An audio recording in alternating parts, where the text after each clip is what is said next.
Vrindavan smart school ତରଫରୁ ଦୀପାବଳି ଅବସରରେ ଶ୍ରୀ ରାମଚନ୍ଦ୍ର, ମାତା ସୀତା, ଲକ୍ଷ୍ମଣ ଓ ହନୁମାନଙ୍କ ଅଯୋଧ୍ୟା ପ୍ରତ୍ୟାବର୍ତ୍ତନ ଉତ୍ସବ ସମାରୋହରେ ପାଳିତ ହୋଇଯାଇଛି।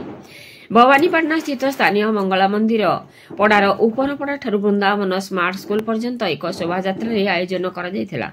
ଏହି ଶୋଭାଯାତ୍ରାରେ ଆଧୁନିକ ଭଜନ ସହିତ ଛୋଟ ଛୋଟ ଛୁଆଙ୍କ ଘଣ୍ଟବାଦ୍ୟ ସଙ୍ଗେ ସଙ୍ଗେ ବାଣ ଫୁଟାଇ ଶ୍ରୀ ରାମଚନ୍ଦ୍ରଙ୍କର ସ୍ୱାଗତ କରିଥିଲେ। ପଡ଼ାର ସମସ୍ତଙ୍କ ଦ୍ୱାରରେ ପ୍ରଭୁଙ୍କ ସ୍ୱାଗତ ସହିତ ବନ୍ଦାପନା କରିଥିଲେ। ପଡ଼ାରେ ଥିବା କିଛି ଅଭିଭାବକ ସମସ୍ତଙ୍କ ପାଇଁ ଜଳପାନର ବ୍ୟବସ୍ଥା କରିଥିଲେ। ବିଦ୍ୟାଳୟରେ ପ୍ରଭୁଙ୍କୁ ମହାଡମ୍ବରରେ ସ୍ୱାଗତ କରାଯାଇ ବିଜେ କରାଯାଇଥିଲା। ବିଦ୍ୟାଳୟ ତରଫରୁ ସମସ୍ତଙ୍କୁ ମିଷ୍ଟାନ୍ନ ବଣ୍ଟନ କରାଯାଇଥିଲା ଓ ଛୋଟ ଛୁଆଙ୍କ ବ୍ୟବହାର ଉପଯୁକ୍ତ ବାଣ ଉପହାର ସ୍ୱରୂପ ଦିଆଯାଇଥିଲା। ଏହି କାର୍ଯ୍ୟକ୍ରମର ମୂଳ ଲକ୍ଷ୍ୟ ହେଉଛି ପିଲାମାନଙ୍କୁ ନିଜର ମହାନ ସଂସ୍କୃତି ଓ ପରମ୍ପରା ବିଷୟରେ ଅବଗତ କରାଇବା ଓ ଦୀପାବଳିର ପ୍ରକୃତ ଅର୍ଥ ବୁଝାଇବା। ଉକ୍ତ କାର୍ଯ୍ୟକ୍ରମକୁ ବିଦ୍ୟାଳୟର ସମସ୍ତ ଶିକ୍ଷକ, ଶିକ୍ଷୟିତ୍ରୀ, କର୍ମଚାରୀ, ଅଭିଭାବକ, ଛାତ୍ରଛାତ୍ରୀ ଓ ସ୍ଥାନୀୟ ଅଞ୍ଚଳବାସୀ ସୁଚାରୁରୂପେ ସମ୍ପାଦନ କରିଥିଲେ। ବିଷ୍ଣୁଚରଣ ସ୍ୱାଇଁଙ୍କ ରିପୋର୍ଟ, ମସିହା ନ୍ୟୁଜ୍। ଆପଣ ମସିହା ନ୍ୟୁଜ୍ର ୟୁଟ୍ୟୁବ୍ ଚ୍ୟାନେଲକୁ ସବସ୍କ୍ରାଇବ୍ କଲେଣି କି?